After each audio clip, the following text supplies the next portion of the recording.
Hey guys, how y'all doing? I'm here to give you guys a recap on the new episode of Sakura Quest, which is on episode 2. Now, this episode right here, I gotta say it is very relatable in the sense of how things they try to do in a certain way, but sometimes it just doesn't work out. I'm pretty sure like every single one of you must have been through those things at least once in your life, depending how long you have been living your life, that is, to understand that these kinds of things that you do is not as simple as you think it would be. So, if anything else, let's go.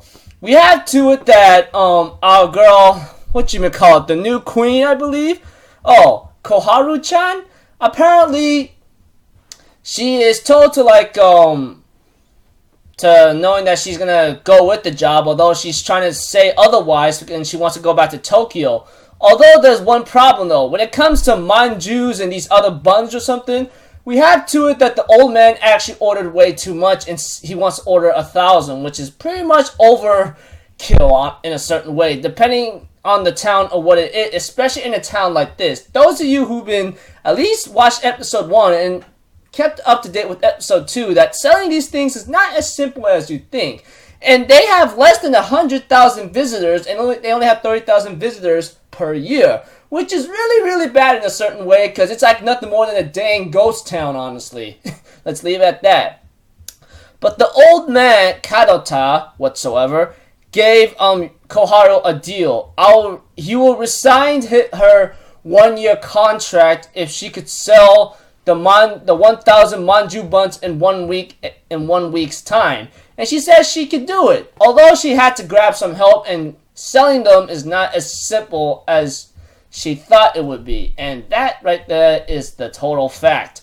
I mean, even though she did grab some help, there's one web designer named Kozuki Sanae, and then we have to it that Maki, which we did see her in last week's episode. I'm really surprised that she was actually a freaking famous actor, from Tokyo, but she moved into the town where Yoshino or Koharu is at, the new queen.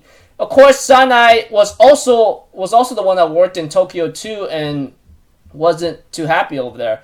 And of course, Yoshino's goal is to go back to Tokyo, and of course her luck has never been great over there. So I'm thinking in my mind, at least you gotta try to find a way to help this town out and see what you can do there.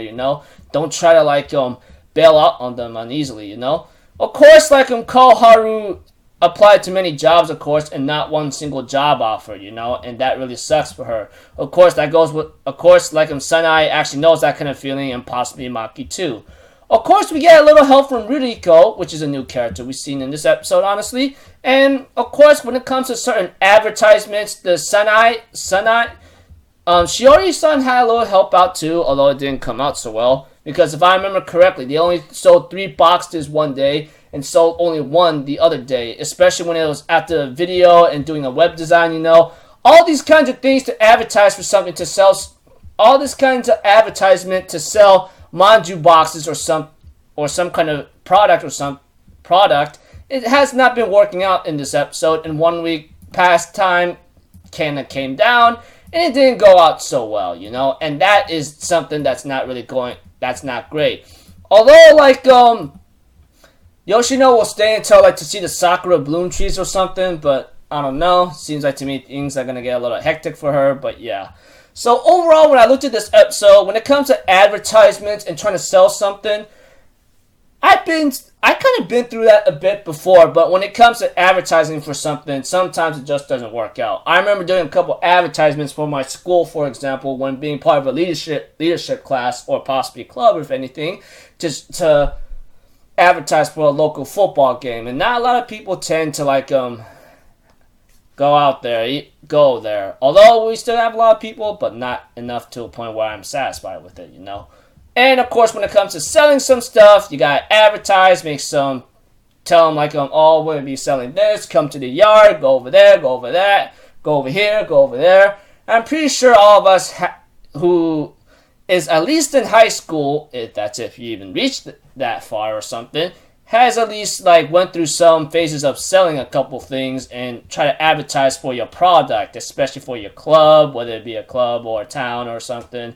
I'm pretty sure they would know what that feeling is when things just don't work out the way it is when it comes to websites, posters, or something. Yeah.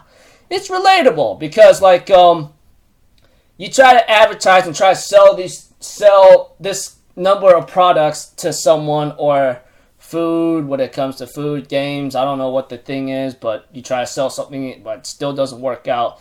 I'm pretty sure all of you guys who went through certain sales like that, went to selling something for a club or so, would know that feeling. And it wasn't pretty easy. Even with everyone working together making a video in this episode, they only sold like 4 boxes in 1 week out of 1,000. And that is pretty terrible.